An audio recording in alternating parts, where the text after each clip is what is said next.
Hello दोस्तों। बहुत ही शानदार कहानी लेके आया हूँ। चलिए कहानी को शुरू करते हैं।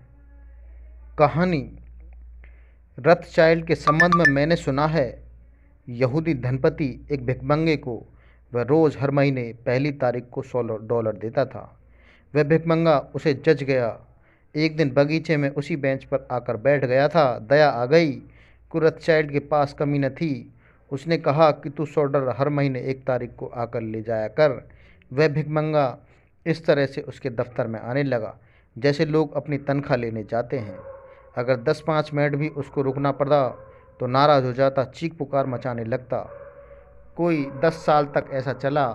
एक दिन आया लेने तो उसे क्लर्क उसे देता था और भी भिखमंगों को रथचाइल्ड बांटता था। बहुत धन उसने बांटा। उसने कहा कि इस तारीख को अब तुम्हें $50 ही मिल सकेंगे। उसने पूछा क्यों? सदा मुझे 100 मिलते रहे, सालों से मिलते रहे, यह फ़र्क कैसा? उस क्लर्क ने कहा कि ऐसा करें, मालिक का धंधा बहुत लाभ में नहीं चल रहा है और उसकी लड़की की शादी हो रही है। उस लड़की की शादी में बहुत खर्चा है तो उन्होंने सभी दान आधा कर दिया। वह तो एकदम टेबल पीटने लगा। उसने कहा बुलाओ रथचाइल्ड को। कहाँ है? मेरे पैसे पर अपनी लड़की की शादी। एक गरीब आदमी का पैसा काट कर लड़की की शादी में मज़ा गुलछर्रे उड़ाएगा। बुलाओ कहाँ है?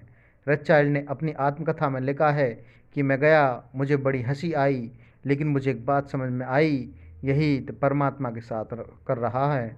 यही तो हम सब ने परमात्मा के साथ किया है। जो मिला है हम उसका धन्यवाद नहीं देते। उस 10 साल में उसने कभी एक दिन धन्यवाद नहीं दिया। लेकिन $50 कम हो गए तो वह नाराज़ था, शिकायत थी और आग बबूला हो गया। उसके $50 काटे जा रहे थे।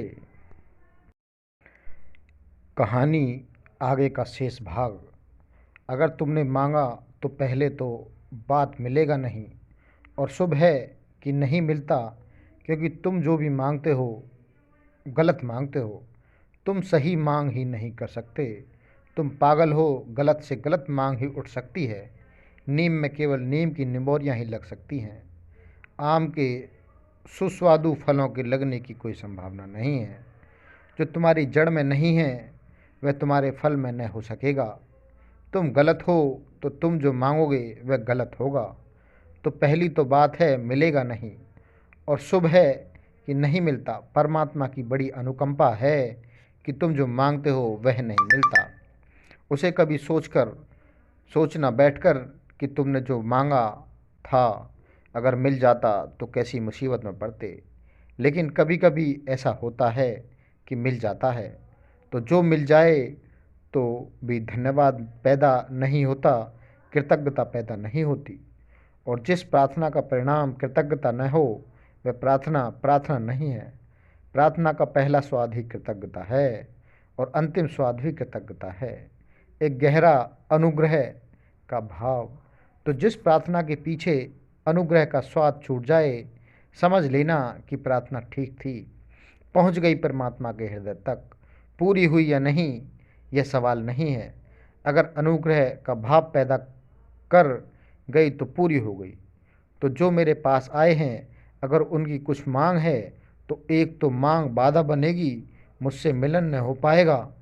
अगर मिल भी जाए, उसकी मांग पूरी भी हो गई तो कृतज्ञता पैदा न होगी, असंभव है।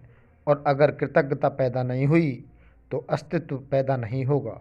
परमात्मा चाहे भूल जाओ, कृतज्ञता को मत भूलना, क्योंकि कृतज्ञता एक संचित जोड़ ही परमात्मा है। जिससे तुम अनुग्रह के भाव से भरते जाते हो, उतना ही तुम्हारे परमात्मा का मंदिर निर्मित होता चला जाता है। न मालूम आपने कहाँ से कहाँ चला दिया।